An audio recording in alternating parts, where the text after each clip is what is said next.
So in this lesson, we're going to use our knowledge of operations and pieces of algebraic expressions so that we can create algebraic expressions from real-world situations. And you'll know you got it when you score an 85% or better over the assignment over this lesson. So we are given a real-world scenario, and we are going to read the scenario, and we are going to underline the clue words in the scenario to help us to translate that scenario into an algebraic expression. So the first scenario is if Delilah bought pizzas for $12 each, and P represents the number of pizzas that she bought, write an expression to represent her total cost. So we're going to go through these examples, and you may know the expression right away when you read the problem through. And you may not need to take the following steps, but we're going to walk through these steps so that when you get to problems that might be a little more challenging, you have a system you can go to help you come up with that algebraic expression. So the first thing we want to do when we read this expression is just figure out pieces to the expression and operations, because we're writing algebraic expressions, which means they're going to have a variable and they're going to have terms in the expression.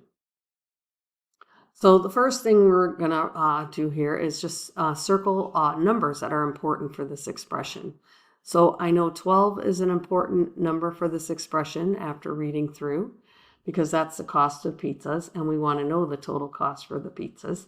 That's what our expression is going to represent. And P is our variable, which represents an amount. It's how many pizzas were purchased at $12 each. So those are two pieces that we're going to need to make one of our terms in our expression. And then the word each is a key word here. That is indicating that this is going to be a multiplication problem, because we bought several pizzas and we spent a total amount of money on those pizzas. We're going to need to multiply, since each pizza was the same value. Every pizza costs the same amount. We would use multiplication to get our total cost. Repeated addition, 12 over and over again.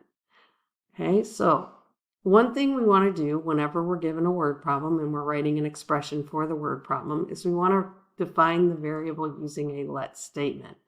Here's what a let statement is. It says, hey, let P, the variable that we're using from our expression, let P represent, and they tell us in the expression to let it represent the number of pizzas purchased.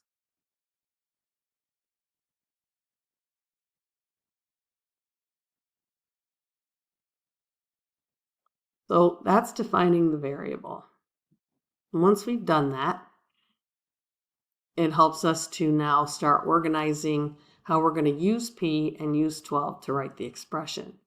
I've made what I call a t-table here.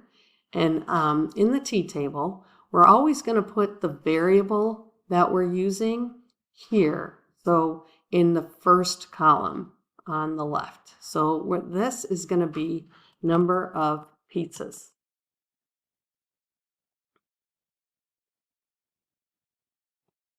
Oh. And then the other side of the table is going to be what we're ultimately trying to figure out, which is the cost for those pizzas. Total cost.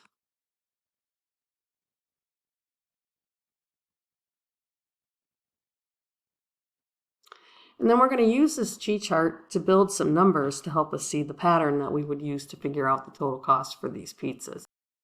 So what we're going to do is we're going to pick some numbers for how many pizzas we're purchasing, and we're going to generate a chart which shows you how much those pizzas will cost.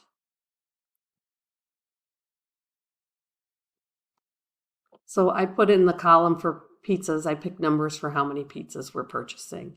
And then over here, we're going to simply compute the cost for those pizzas. Well, the first one would be $12. One pizza, $12 each.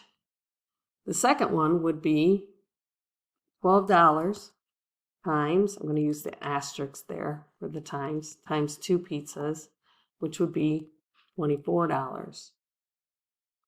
And then our third one would be 12 pizzas. I'm sorry, not 12 pizzas. $12 each times 3 pizzas would be $36.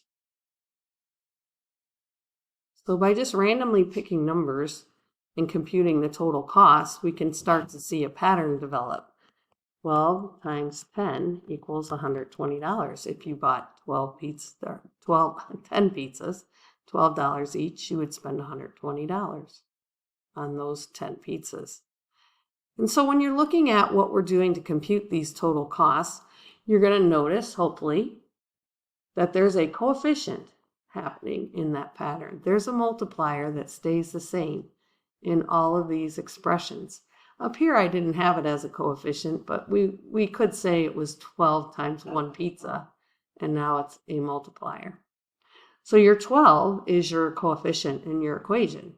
The number that doesn't stay the same, that changes every time we go to our next pattern here, is how many pizzas we're buying. That value is changing, and that's why we made it the variable.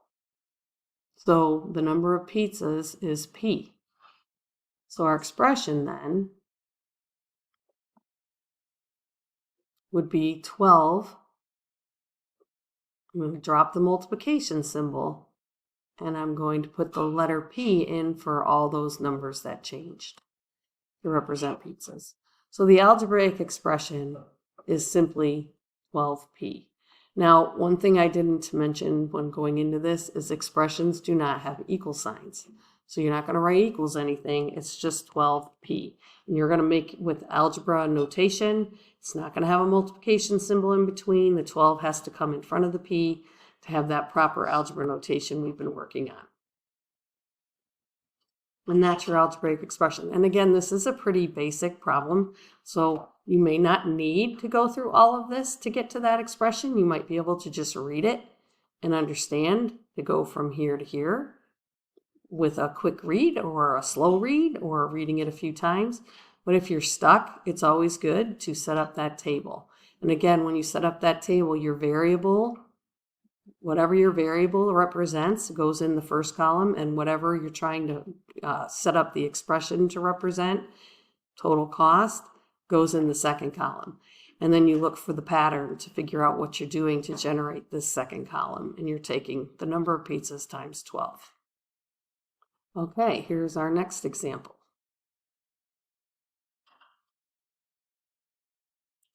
We have Helen's recipe calls for 2 teaspoons more sugar than Greg's recipe. And G represents Greg's recipe. Write an expression to represent how many teaspoons of sugar are in Helen's recipe. So first thing we want to do is, again, just underline and circle clue words in this problem. Helen's recipe calls for 2, oops, sorry, try to grab the right thing here and change color. 2 teaspoonfuls more sugar than Greg's recipe. And Greg's recipe is G teaspoons of sugar. It's what his takes. We need to figure out how many teaspoons Helen's will get if Greg's is G. Well, Helen's recipe calls for 2 teaspoons more than Greg. So we're going to have to somehow put together an algebraic expression that has a G and a 2 in it. And with the more than, that is going to indicate addition. So got that out of the reading. And now we are going to set up a table, even though you might already know what the expression is. We're going to set up the table. So if you were stuck, how would you do it? First thing we're going to do is define the variable. In the problem, it says G is to represent Greg's recipe. So it's teaspoons of sugar in Greg's recipe. Once you get that defined, you then can go to the table and you can set it up. Remember the variable, teaspoons, I'm going to abbreviate, of sugar, and that's Greg's.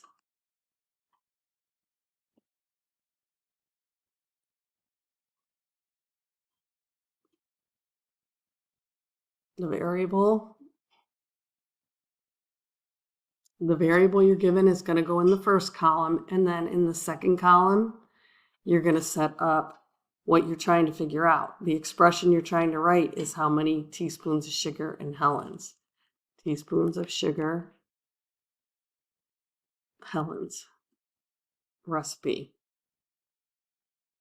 When you think about this one, Helen's recipe is going to have more sugar than Greg's. How much more? 2 teaspoons more. So we're just going to pick some numbers. I usually start with 1 and go up from there. And then I kind of skip eventually. And then I use the variable. Okay, and then if we are doing a 1 teaspoon for Greg's, Helen's has 2 more than that. So you would do 1 plus 2. Whoops. And then for next, 2 plus 2. And then the next one, 3 plus 2. And then the next one, here's 2 more. And finally, we got to figure out the last here. Well, when you're looking at this, look at what's remaining the same in your expression. You can see there's a constant in this expression. We're constantly adding plus 2 every time we're trying to figure out the recipe. So this one would be G plus 2. And the G is taking over in this first spot because the 1, 2, 3, 15 are all representing Greg's teaspoons. So we are able to replace those varying numbers with the variable G. And that is our formula to figure out Helen's recipe. We've got to take Greg's and go 2 more than that. So your final algebraic expression for this problem is Greg's recipe plus 2 more. Okay, in this one, it says if Tess ran 7 less miles than Heidi last week, and the number of miles Heidi ran can be represented by H, then write an expression for how many miles Tess ran. So first thing is to read carefully and identify keywords that help to tell you what operation you might be using and what key numbers are in your expression and the variable. So we know she is running 7 less miles than Heidi last week.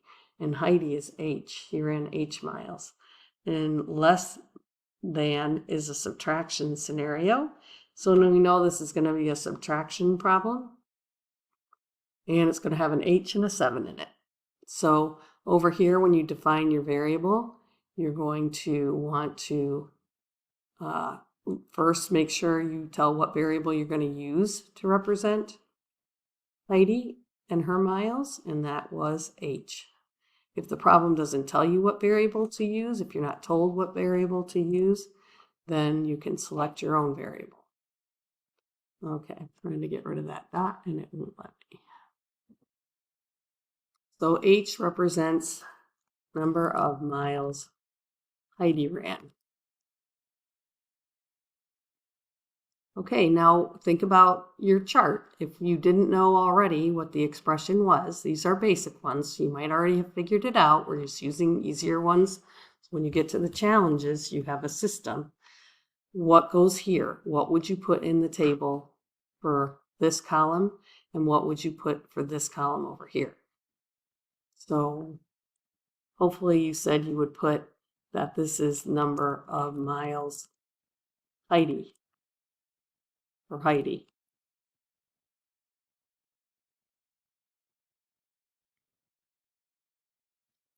And then you're going to use Heidi's miles to figure out how far Tess ran. So this one would be number of miles for Tess. How far did she go? Well, it's based on Heidi's miles. If Heidi goes out running, we're going to figure out Tess's. Tess did not run as far. She ran 7 less. So when I'm picking my numbers here, I know that Heidi ran more miles and that Tess ran 7 less. So I'm not going to just pick any numbers at this point, because if Heidi went out running, she had to have run more than at least 7 miles. So I'm going to start with 7 because Tess went running. Says she went running and she did 7 less. So the fewest number of miles Heidi could have run, if I picked 7, would say that Tess didn't run any miles, but she ran 7 minus 7 miles. 7 less than 7, which is 0 miles. So that would be, let's say she didn't run that day.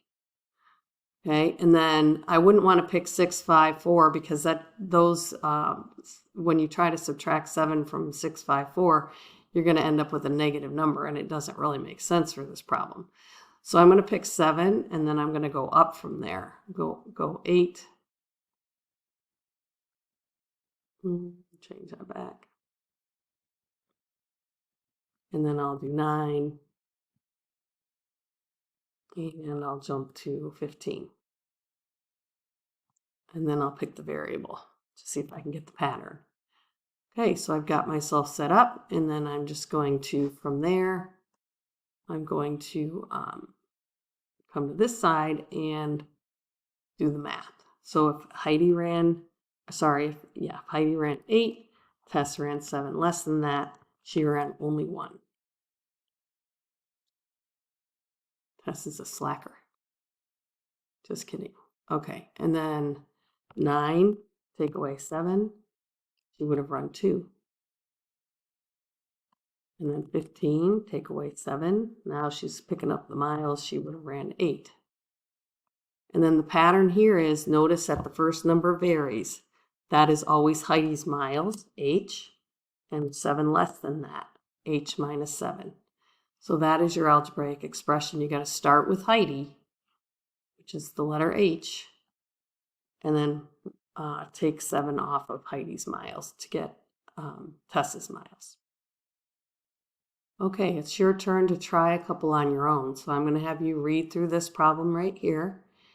And once you've read through it a few times and you've circled some of the clue words that are going to help you realize what numbers are needed and variables and what operation is needed, then you're going to come over here and you're going to define your variable with that let statement. And then you're going to set up your table, labeling both columns, choosing some numbers to try, and writing the expressions that you would use to compute, and then come up with your algebraic expression here. I know you might be able to jump from here to here without doing this in-between step, but it's required to make sure you know how to set up when you get stuck. So you're doing all parts. Read, circle, fill out the middle, and then write your algebraic expression. Turn the video back on to see how you did. All right, so this is what I came up with when I read through. I knew the 20 was a piece of this.